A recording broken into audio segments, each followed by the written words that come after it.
बक्सर के ऐतिहासिक धरती के सबसे पहले तो एकदम साष्टांग प्रणाम बा।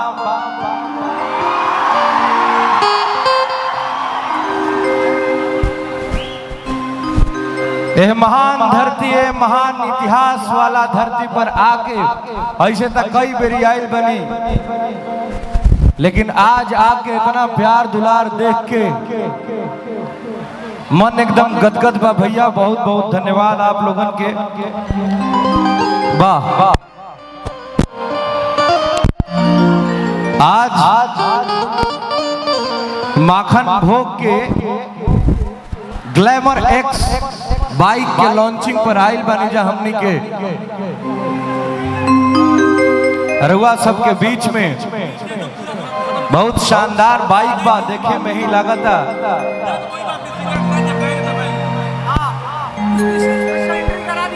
आप क्या कह रहे हैं भैया, मुझे समझ में नहीं आ रहा है। अच्छा, इस पे आप लोग चढ़े हैं, इस पर से उतर जाइए।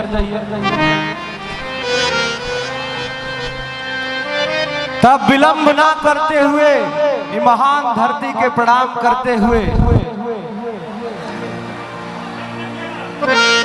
शुरुआत कर जाओ।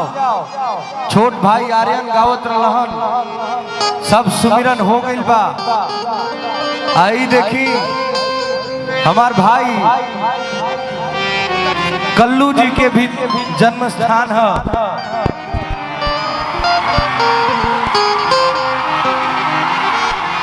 वाह, और साथे साथे सोना सिंह जी के भी जन्म स्थान है। डिम्पल सिंह जी कहली हमारा कनवा में कि हम बक्सर के लोग से बहुत प्यार करें ना। सबा खान जी बाड़ी, बहुत सारा लोग आइल बा, सब लोग आई रुआ सबके बीच में। हम देर ना करते हुए जगत जननी माई जगदम्बा के सुमिरन करते हुए, प्रणाम करते हुए एगो बात बताओ तनी कि एक जना बहरा कमात रहन। Hello hello hello. जब वो घरे अइलन तो उनकर पत्नी कौना भाव से उनका से का कहतरी, उहे बात रहुआ सबके बताओ तनी। एगो रउआ सबसे आग्रह बा कि जब हम भैया हो कहब ना तो प्यार से सबका मिल के का हो कह देवे के बा, ठीक ना? भैया हो ये बा तो का कहतरी भौजाई, कौना भाव में कहतरी भैया? कहली हा कि सबसे नीक बाट सैया किसानी।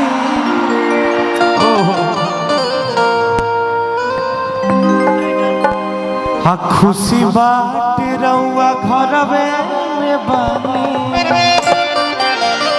छोड़ी कमाई नीमक तेल खाई जाई, भले 2 पैसा कमे कमाई, लेकिन आखिर के सोझा रही। कि सबसे नीक बाट सैया किसानी। खुशी बाट रउआ पीछे जाई तो जना के लाइट नहीं क्यों मिलत, हम जाना तनी एजा ठीक बा ना? कि खुशी बाट रउआ घरवे में बानी। अब पहले के माई बहन हमने के गाड़ी देत रही सन कि मार बढ़नी रे, मुंह मारो रे।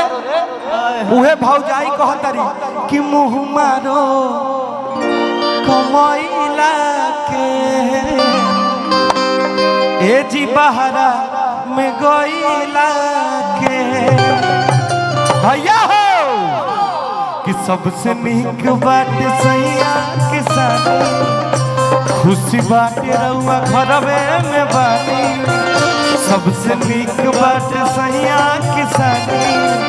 खुशी बाटे रउआ घरवे में बानी। मुँह मारो कमैला के, ए जी बहरा में गईला के।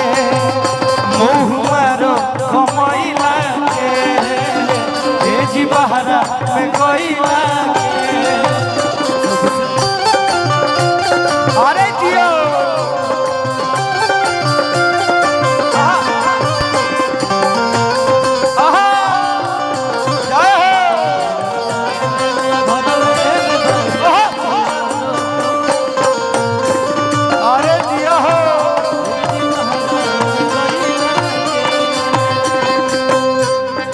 कहली हो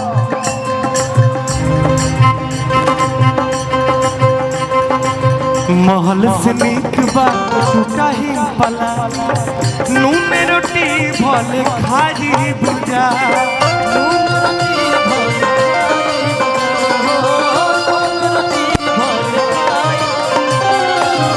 अखिया के सोझा रह राजा रहुआ संग ही जिंदगी पिताजी बुझा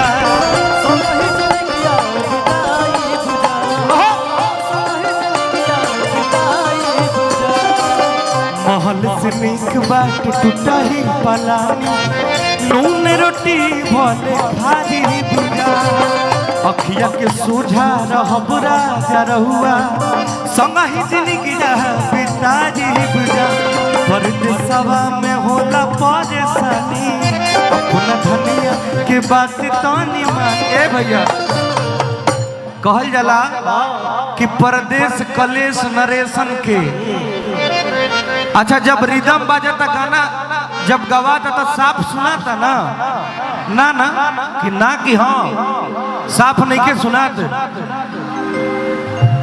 थोड़ा देखा लोग भाई हमारो फीडबैक उतना मिलत नहीं खे कि परदेसवा में होला परेशानी आय अपना धनिया के बात तनी माने मुँह मारो कमैला ए जी बहरा में गईला के मुँह मारो कमैला के ए जी बहरा में गईला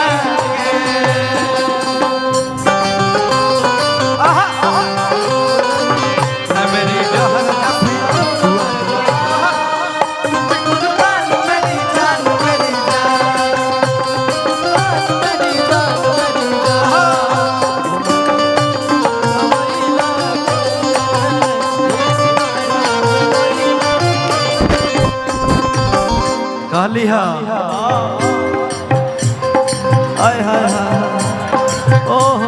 कि जब रउआ घरे रह त का कही जाई हमनी के कहतरी कि होली दिवाली अब संग ही मनावल जाई ए भाई देखा आइल बनी जाए यही बाइक के लॉन्चिंग में का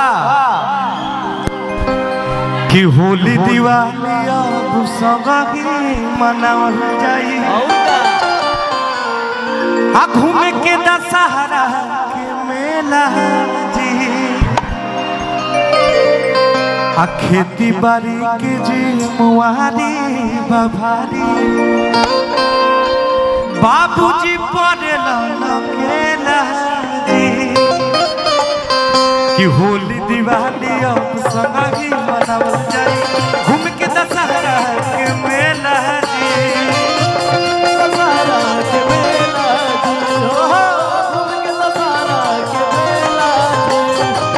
खेती बाड़ी के जी मुआरी बभारे खेती बाड़ी के जी मुआरी बभारी बाबूजी पड़ेला लकेला जी बाबूजी पड़ेला लकेला बाबूजी पड़ेला लकेला जी सुनी कॉलेज बतिया के मारो सुनी कॉलेज बतिया के मानी डिम्पल के भरोसे रह